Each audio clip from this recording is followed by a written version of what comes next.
اب پہلی بات تو یہ سوچئے، کیا انسان ہر وقت نماز پڑھتا ہے، ہمیشہ روزہ رکھتا ہے؟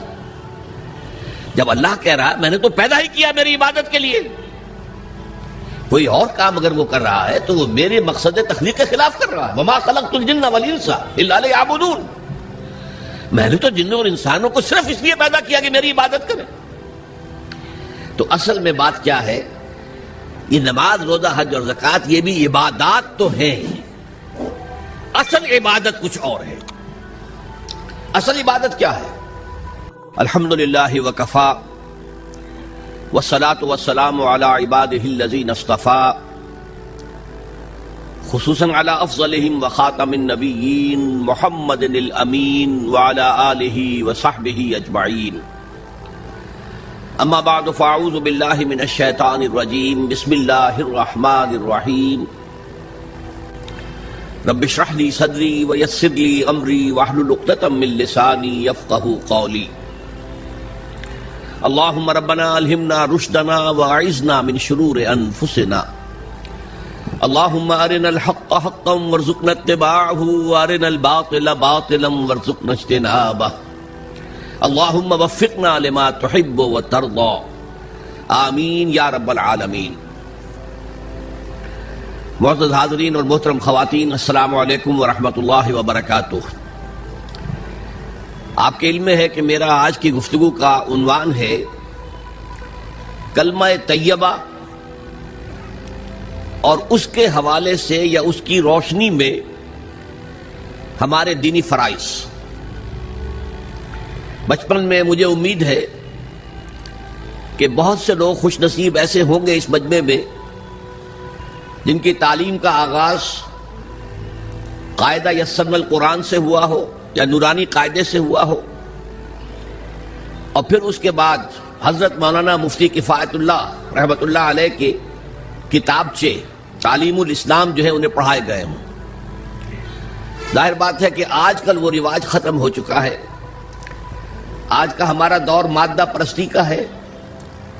ہماری تعلیم میں بھی آپ کو معلوم ہے کہ کنڈر گارٹن جو ہے اس سے بات شروع ہوتی ہے، اور ممی اور پاپا یہ الفاظ جو ہیں وہ بچوں کو سکھائے جاتے ہیں۔ اللہ اور اس کے رسول کا نام عام طور پر نہیں پڑھایا جا رہا، لیکن یاد ہوگا آپ کو کہ اس سلسلے میں سب سے پہلے ایمان مفصل، ایمان مجمل یاد کرائے جاتے تھے۔ ایمان کیا کیا ہے، پھر 6 کلمے پڑھائے جاتے تھے۔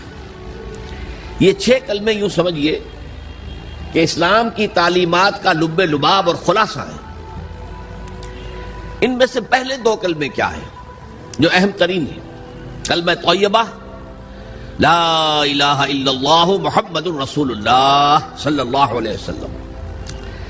یہ مختصر ترین کلمہ ہے، اسے ہم کلمہ طیبہ کہتے ہیں، اور یہ سمجھیے کہ ہمارے دین کی جڑ اور بنیاد اور اساس ہے۔ دوسرا کلمہ اسی میں لفظ شہادت کا اضافہ ہو کر اشہد ان لا الہ الا اللہ واشہد ان محمد الرسول اللہ صلی اللہ علیہ وسلم۔ یہ کلمہ شہادت جو ہے یہ اسلام میں داخلے کا شاہ درا ہے۔ شاہ درا، در کہتے ہیں دروازے کو، شاہ درا بہت بڑا دروازہ۔ جو لوگ دلی سے واقف ہیں انہیں یاد ہوگا، معلوم ہوگا کہ دلی جو ہے وہ جمنا ندی یا جمنا دریا کے مغرب میں واقع ہے، اور مشرق سے جو بھی آتا ہے یو پی سے، اس کو پہلے ایک قصبے سے گزرنا پڑتا ہے، جس کے بعد پل آتا ہے جمنا کا، اور اس قصبے کا نام ہے شاہ درا پل۔ اسی طرح کا شاہ درا ایک لاہور میں ہے۔ لاہور جو ہے وہ راوی کے جنوب مشرقی کنارے پر ہے، آباد ہے شہر۔ اب جو بھی پشاور سے، سرحد سے، اسلام آباد سے، پورے پنجاب سے لوگ آتے ہیں تو انہیں لاہور میں داخل ہونے کے لیے دریائے راوی کراس کرنا ہوتا ہے، لہذا وہاں بھی ایک قصبہ ہے جس کا نام شاہ درا ہے۔ شاہ درا یہ بڑا در ہے کہ جس سے داخل ہو کر آپ دلی میں یا لاہور میں داخل ہوں گے۔ اسی طرح میں نے عرض کیا کہ اسلام میں داخلے کے لیے شاہ درا جو ہے وہ ہے اشہد ان لا الہ الا اللہ واشہد ان محمد رسول اللہ صلی اللہ علیہ وسلم۔ آج میں انہی 2 کے حوالے سے آپ کے سامنے کچھ باتیں رکھ رہا ہوں۔ باتیں بالکل بنیادی ہیں، اور میں سمجھتا ہوں کہ آپ کے ذہنوں کے اندر موجود ہیں، صرف یہ ہے کہ آپ نے شاید زیادہ کبھی شعوری طور پر توجہ نہ دی ہو اور ان کے بارے میں کہیں گہرا غور و فکر نہ کیا ہو. دیکھیے پہلا جز کیا ہے؟ لا الہ الا اللہ، کلمہ توحید ہے. یہ اللہ کے سوا کوئی معبود نہیں. اب اس کا تقاضا کیا ہے؟ اور دوسرا جز ہے محمد الرسول اللہ صلی اللہ علیہ وسلم. اس کا تقاضا کیا ہے؟ اللہ کے سوا کوئی معبود نہیں، معبود برحق صرف اللہ ہے. اس کا کیا مطلب ہے؟ عبادت صرف اس کی ہوگی، کوئی معبود نہیں اللہ کے سوا، عبادت اسی کی ہوگی. اس عبادت کا مفہوم کیا ہے؟ قرآن مجید میں بہت سے انبیاء کی اور رسولوں کی دعوت بیان ہوئی اور نام بنام کہا گیا. ان کی دعوت کیا تھی؟ ان اعبدوا اللہ ما لکم من الہ غیرہ، اللہ کی عبادت کرو، تمہارا کوئی الہ اس کے سوا نہیں. اس کے ساتھ ہی بعض صورتوں میں ایک لفظ کا اضافہ ہوتا ہے. سورہ شعراء میں ان اعبدوا اللہ واطیعون، عبادت اللہ کی کرو، میری اطاعت کرو. تو اللہ کی عبادت کیا ہے جس کے لیے سورہ زاریات میں فرمایا وَمَا خَلَقْتُ الْجِنَّ وَالْإِنسَ إِلَّا لِيَعْبُدُونَ، میں نے نہیں پیدا کیا ہے جنوں اور انسانوں کو مگر صرف اس لیے کہ میری عبادت کریں. تو معلوم ہوا کہ لا الہ الا اللہ کا تقاضا کیا ہے؟ ہمہ تن ہمہ وقت اللہ کی عبادت. یہ عبادت کیا ہے؟ بدقسمتی سے مسلمانوں پر جو زوال آنا شروع ہوا خلافت راشدہ کے بعد سے، ایک زوال اسلام کا شروع ہو گیا، اگرچہ مسلمانوں کا تو عروج جاری رہا. دور بنو امیہ میں، دور بنو عباس میں دنیاوی اعتبار سے سطوت، شان اور شوکت بڑھتی چلی گئی، لیکن اسلام جو ہے اس کے اندر زوال شروع ہو گیا. سب سے پہلا زوال کیا آیا؟ وہ خلافت کہ جو مسلمانوں کو اپنے میں سے کسی بہترین شخص کا انتخاب کر کے جس کا تعین ہونا چاہیے تھا، وہ خلافت موروثی عہدہ بن گئی، خاندانی بات بن گئی، قبائلی بات بن گئی. یہ ہمارے زوال کا پہلا مظہر تھا. بہرحال اس کے بعد رفتہ رفتہ ہمارے تصورات بھی کچھ محدود ہوتے چلے گئے. ہوتے ہوتے بات یہاں تک پہنچی کہ عبادت کا مطلب ہے نماز، روزہ، حج اور زکوٰۃ. اب پہلی بات تو یہ سوچئے، کیا انسان ہر وقت نماز پڑھتا ہے، ہمیشہ روزہ رکھتا ہے؟ جب اللہ کہہ رہا ہے میں نے تو پیدا ہی کیا میری عبادت کے لیے، کوئی اور کام اگر وہ کر رہا ہے تو وہ میرے مقصد تخلیق کے خلاف کر رہا ہے. وَمَا خَلَقْتُ الْجِنَّ وَالْإِنسَ إِلَّا لِيَعْبُدُونَ، میں نے تو جنوں اور انسانوں کو صرف اس لیے پیدا کیا کہ میری عبادت کریں. تو اصل میں بات کیا ہے؟ یہ نماز، روزہ، حج اور زکوٰۃ یہ بھی عبادات تو ہیں، اصل عبادت کچھ اور ہے. اصل عبادت کیا ہے؟ عبد کہتے ہیں غلام کو. غلام پچھلے زمانے کا تصور کیجئے، یہ ایسا نہیں تھا جیسے آپ کسی کو ملازم رکھ لیں. آج امپلائر امپلائی ریلیشن شپ یہ اور ہے. آپ نے کسی کو ملازم رکھا ہے، فرض کیجئے دہاڑی پر رکھا ہے، وہ 8 گھنٹے کام کرے گا پھر چھٹی کرے گا. اس کے بعد وہ آپ کا کوئی تابع نہیں ہے، آپ کا غلام نہیں ہے، بلکہ آپ کا بھی ایک ہی ووٹ ہوگا. جب الیکشن ہوگا اس کا بھی ایک ہی ووٹ ہوگا. تو اصل میں غلام جو ہوتا تھا وہ ہمہ وقت، ہمہ تن، ہمہ جہد، ہمہ وجوہ بندگی کرتا تھا، اطاعت کرتا تھا. ملازم کہہ سکتا تھا کہ میرے تو اوقات ختم ہو گئے. آپ نے کسی کو رکھا خانسامہ کی حیثیت سے، اور فرض کیجئے ابھی فلش سسٹم نہیں آیا تھا تو بیت الخلاء جو ہے آپ جس طرح کے ہوتے تھے سب کو یاد ہے.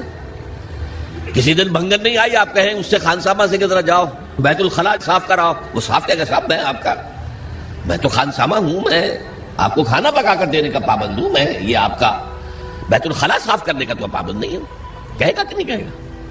لیکن غلام نہیں کہہ سکتا. غلام تو ملکیت ہے، وہ 24 گھنٹے کا مطیع ہے، جو کام کہا جائے کرنے پر مجبور ہے، انکار نہیں کر سکتا. اور آپ کو معلوم ہو ایک اور بات ہونی چاہیے کہ غلام تو خود مملوک ہوتا ہے، اس کی ملکیت کوئی نہیں ہوتی.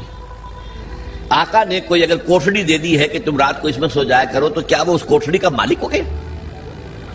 آقا نے کوئی چارپائی دے دی ہے اس پر سویا کرو تو کیا چارپائی کا مالک ہو گئے؟ نہیں، قطعاً نہیں، خود مملوک ہے. اور پچھلے زمانے میں غلاموں کا معاملہ کیا تھا؟ آقا جب چاہے ذبح کر دے، قتل کر دے، کوئی مقدمہ نہیں بنے گا، نہ 302 کا نہ 304 کا۔ کیوں؟ جیسے آپ کی بکری آپ کی ملکیت تھی، آپ نے ذبح کیا، گوشت کھا لیا، کوئی پوچھ سکتا آپ سے؟ میری بکری تھی بھائی، میں نے ذبح کیا، Who are you to ask me؟ اسی طرح غلام میری ملکیت ہے، میں نے قتل کر دیا، میں نے اپنا نقصان کیا ہے نا۔ میں اس غلام کو فروخت کرتا تو کچھ پیسے مل جاتے مجھے، لیکن اختیار میرا ہے، میں نے اسے قتل کر دیا۔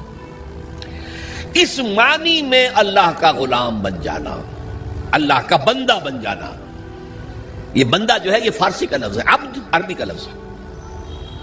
عبد سے عبادت بنا، بندے سے بندگی بنا۔ چنانچہ شیخ سعدی کا شعر ہے مشہور، جو مسجدوں میں پہلے لکھا جایا کرتا تھا۔ آج کل تو ہمارا نئی قسم کی مسجدوں کے ڈیزائن بنتے ہیں نا، پچھلے زمانے میں کیا ہوتا تھا؟ اس در کے اوپر چوکٹا بنا ہوا ہے، روز محشر کے جاں گداز بود، اولی پرسش نماز بود۔ وہ قیامت کا دن جو بہت سخت ہے، پہلا حساب نماز کا ہوگا۔ اور یہ شعر میں لکھا ہوتا تھا، زندگی آمد برائے بندگی، زندگی بے بندگی شرمندگی۔ یہ زندگی ہمیں ملی ہی بندگی کے لیے ہے، وما خلقت الجن والانس الا لیعبدون۔ تو اگر ہم بندگی نہیں کرتے اللہ کی تو شرمندگی ہی شرمندگی ہے، گویا کہ ہم اپنے مقصد تخلیق کو تو پورا نہیں کر رہے۔ آپ نے قلم بنایا تھا لکھنے کے لیے، لکھتا نہیں ہے تو اٹھا کے پھینک دیں گے، آپ اس کو کوڑے میں ڈالیں گے۔ لہذا انسان کی تخلیق اور جنوں کی تخلیق بندگی کے لیے ہوئی۔ زندگی آمد برائے بندگی، زندگی بے بندگی شرمندگی۔ یہ ہمہ وقت، ہمہ تن، ہمہ وجوہ، ہمہ جہد اللہ کی اطاعت، یہ ہے عبادت۔ اس عبادت کے لیے عبادات ہمیں دی گئی ہے۔ جیسے یہ اگر کھڑا ہوا ہے شامیانہ تو آپ نے دیکھا یہ جو بانس کھڑے ہوئے ہیں، یہ عبادت جو ہے اس کی چھت سمجھ لیجئے 4 ستونوں پر کھڑی ہے، نماز، روزہ، حج، زکات۔ نماز کس لیے؟ تاکہ 5 مرتبہ تازہ کر لو اللہ سے عہد بندگی، ایاک نعبد و ایاک نستعین۔ کہیں بھول مت جانا، صبح ہوئی ہے پہلے اپنا اللہ سے بندگی کا عہد تازہ کر لو، پھر دکان پہ جانا، پھر دفتر میں جانا، اور پھر دوپہر میں پھر نکلو، پھر تازہ کرو۔ وہ آپ کا لنچ آور ہوگا لیکن اس میں اللہ کو پہلے یاد کرو۔ پھر جب بہت زیادہ ایکٹیویٹی کا ٹائم ہوتا ہے شام کا، پھر یاد کرو اللہ کو عصر کے وقت، پھر مغرب کے وقت، پھر رات کو عشاء، 5 دفعہ یاد کرو اقم الصلاۃ لذکری، کہ تمہیں یہ بات یاد رہے کہ ہم اللہ کے بندے ہیں اور ہمارا کام بندگی ہے، ہمہ تن، ہمہ وجوہ، ہمہ وقت اللہ کی عبادت۔ روزہ کیوں دیا؟ تاکہ نفس کے اندر جو شیطنت ہے، ان النفس لامارۃ بالسوء، اس نفس کو کنٹرول کرنے کی عادت ہو جائے۔ بھوک برداشت کرو، کسی وقت کھانے کو حلال چیز نہیں مل رہی تو بھوک برداشت کرو، فوراً کسی حرام شے کے اندر منہ نہ مار دو، تمہارے اندر عادت ہونی چاہیے۔ پیاس شدید لگی ہوئی ہے تو اگر کوئی صحیح مشروب نہیں ہے تو ایسا نہ کرو کہ اب کیا کریں، یہاں پر تو سوائے جو شراب کا کچھ ملتا ہی نہیں تو لو شراب ہی پینا ہے۔ اس کے لیے مشق کرانے کے لیے 30 دن صبح سے شام تک جائز مشروب بھی نہ پیو، جائز کھانا بھی نہ کھاؤ، تاکہ تمہارے اندر صلاحیت پیدا ہو جائے کہ باقی 11 مہینوں میں ناجائز سے تو بچو۔ یہ ہے عبادت کے ساتھ ان عبادات کا تعلق۔ ایک بڑی ہمارے اندر جو ہے نفس کی خواہش، دولت پرستی، اس کو نکالنے کے لیے صدقہ، خیرات، انفاق، خرچ کرو خرچ کرو خرچ کرو، تاکہ یہ دولت کی محبت دل میں سے کھرچی جائے۔ اور یہ تینوں حکمتیں جمع کر دی ہیں حج کے اندر۔ حج میں احرام کے اندر پابندیاں ہوتی ہیں، وہ روزے کے مشابہ ہیں۔ بڑی رقم خرچ ہوتی ہے، یہ زکوٰۃ و صدقات کے مشابہ ہو گئی۔ اس میں تلبیہ ہوتا ہے، لبیک اللہم لبیک لبیک لا شریک لک لبیک ان الحمد والنعمت لک والملک لا شریک لک، یہ اللہ کا ذکر ہو رہا ہے۔ تو ذکر اور انفاق اور نفس کو کنٹرول کرنا، یہ تینوں چیزیں جمع کر دی حج میں، وہ جامع عبادات، جامع العبادات۔ لیکن ان عبادتوں کے اوپر چھت آئے گی اسلام کی پوری، ہمہ جہت، ہمہ وقت اللہ کی بندگی، اللہ کی اطاعت۔ یہ جو عبادت ہے، ایک بات اور نوٹ کر لیجئے، یہ عبادت جو ہے زبردستی بھی دنیا میں کرائی جاتی رہی۔ مثلا بنی اسرائیل پر فرعون مسلط تھا، اپنے احکام منواتا تھا کہ نہیں؟ ہم پر انگریز حاکم تھا، اپنا قانون نافذ کرتا تھا کہ نہیں؟ تم اپنے قانون رکھو گھروں میں. تمہارے کتاب میں لکھا چور کے ہاتھ کاٹو، ہم نہیں کاٹیں گے. تمہاری سنت ہے رسول کی، شادی شدہ ہو زانی یا زانیہ اس کو رجم کرو، غیر شادی شدہ 100 کوڑے لگاؤ اور اعلان برسر عام لگاؤ. جاؤ رکھو اپنے گھر میں، آیتیں پڑھ لیا کرو، ثواب لے لیا کرو. یہاں تو ہمارا قانون چلے گا. اور ہم اطاعت کرتے تھے کہ نہیں؟ یہ اطاعت جو ہے یہ فورس تھی، زبردستی کی تھی، جبر کے ساتھ تھی. اس کو عبادت نہیں کہیں گے. عبادت وہ اطاعت ہے اللہ کی اور اس کے رسول کی جو اپنی دلی آمادگی سے کی جائے، اللہ اور اس کے رسول کی محبت میں سرشار ہو کر کی جائے. یہ ڈائمنشن جو ہے عبادت کی کہ محبت اس کا جزو لازم ہے. اللہ لا ایمان لمن لا محبت لہ. دیکھو جس کے اندر محبت نہیں ہے اللہ کے اس کے رسول کی، اس کا کوئی ایمان نہیں.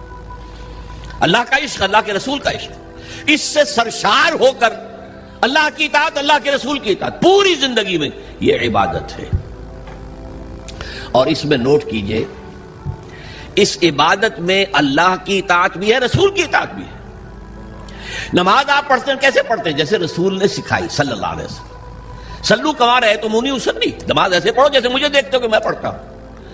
صحابہ نے حضور کو دیکھا، تابعین نے صحابہ کو دیکھا، تابعین نے تابعین کو دیکھا. یہ نسل بعد نسل. تو نظام جو بنتا ہے عبادت کا، اس میں اللہ کی اطاعت بھی ہے اور اللہ کے رسول کی اطاعت. اطیعوا اللہ واطیعوا الرسول بار بار قرآن میں آتا ہے، بار بار آتا ہے. اور میں نے آپ کو بتایا کہ بہت سے رسولوں کی دعوت تو آئی ان اعبدوا اللہ ما لکم من الہ غیرہ، لیکن اسی کو دوسری جگہ پر بیان کیا گیا ان اعبدوا اللہ واطیعون، اللہ کی عبادت کرو اور میری اطاعت کرو.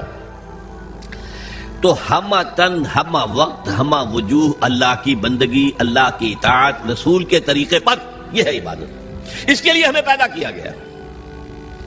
اب اس میں ابھی تک کی جو باتیں تھیں وہ تو ذرا میٹھی تھی، ذرا کڑوی بات بھی آ جائے. اگر جزوی اطاعت ہوگی تو وہ اللہ کے ہاں قبول نہیں ہے، وہ منہ پر دے ماری جاتی ہے. آپ کہیں نماز کا حکم اللہ نے دیا ہے، یہ میں پڑھتا ہوں اور اسی طرح پڑھتا ہوں جیسے کہ حضور پڑھتے تھے. ٹھیک ہے بھائی، لیکن اللہ نے سود کو حرام کیا ہے. بھائی یہ تو مجبوری ہے میری، میں کیا کروں، اس کے بغیر تو کاروبار چلتا نہیں. یہ معاملہ اب بہت مخدوش ہو گیا. اللہ کے بعض احکام کو ماننا اور بعض کو پاؤں تلے رونک دینا، اس پر جو غضب اللہ تعالیٰ کا، اس کو سمجھ لیجئے. سورہ بقرہ کی آیت نمبر 85، افتؤمنون ببعض الکتاب وتکفرون ببعض. کیا تم ہماری کتاب اور ہماری شریعت اور ہمارے قانون اور ہمارے احکام کے ایک حصے کو مانتے اور ایک دوسرے کو نہیں مانتے؟ فما جزاء من يفعل ذلك منکم، تو کوئی سزا نہیں ہے اس کی جو یہ طرز عمل اختیار کریں گے. اللہ کی اطاعت جزوی، یہ مانیں گے یہ نہیں مان سکتے، یہ کریں گے یہ نہیں کر سکتے. فما جزاء من يفعل ذلك منکم الا خزي في الحیاۃ الدنیا. اس کی سزا اس کے سوا کچھ نہیں کہ دنیا کی زندگی میں تو ذلیل اور خوار اور رسوا کر دیے جائیں. وَيَوْمَ الْقِيَامَةِ يُرَدُّونَ فِي أَشَدِّ الْعَذَابِ، يُرَدُّونَ إِلَىٰ أَشَدِّ الْعَذَابِ، اور قیامت کے دن شدید ترین عذاب میں جھونک دیے جائیں. دیکھیے یہ میرا قول نہیں، میں تو اللہ کی بات بتا رہا ہوں. پہلا حصہ آج پوری دنیا میں ہمیں نظر آ رہا ہے، ہم ذلیل و خوار ہیں. شاعر کہتے رہے ہیں آج کیوں ذلیل کے کل تک نہ تھی پسند، گستاخی فرشتہ ہماری جناب میں. دنیا میں ہر مسلمان جو ہے، ہر انسان چوتھا یا پانچواں انسان مسلمان ہے. 1/4 آف ورلڈ پاپولیشن اور 1/5 ایٹ لیسٹ. لیکن مسلمانوں کے لیے عزت کہیں نہیں ہے، ذلت ہے. دنیا کے معاملات میں ہم سے کوئی رائے نہیں دیتا. کسنوی پرست کے بھیا کشتی، تم کون ہو؟ بھائی اب G7 بیٹھیں گے، فیصلہ کریں گے. G8 ہوں گے، G9 ہوں گے، G13 ہوں گے، G15 ہوں گے، یا یہ کہ سیکیورٹی کونسل ہوگی UNO کی، وہ فیصلہ کرے گی. تم کون ہو؟ کوئی مسلمان ملک نہ 3 میں نہ 13 میں، نہ G7 میں نہ G15 میں، کوئی بھی نہیں. ہماری پالیسیاں کوئی اور بناتے ہیں. ہمارے پاس تو کوئی کنڈولیزا رائس آ جاتی ہے، یا اس سے پہلے کوئی اور آ جاتا تھا، آ کر حکم دے کے چلے جاتے ہیں یہ کرو، اور کرتے ہیں، دونوں ہاتھ جوڑ کر کرتے ہیں. یہ صورتحال کیوں ہے؟ یہ ذلت اور یہ رسوائی. اور ایک بات پر توجہ کیجئے، آج دنیا میں اس پورے گلوب میں جہاں بھی خون بہتا ہے مسلمان کا بہتا ہے. 50 برس سے کشمیر میں اور فلسطین میں کس کا خون بہ رہا ہے؟ بوسنیا میں کس کا بہا؟ کوسوو میں کس کا بہا؟ مقدونیہ میں کس کا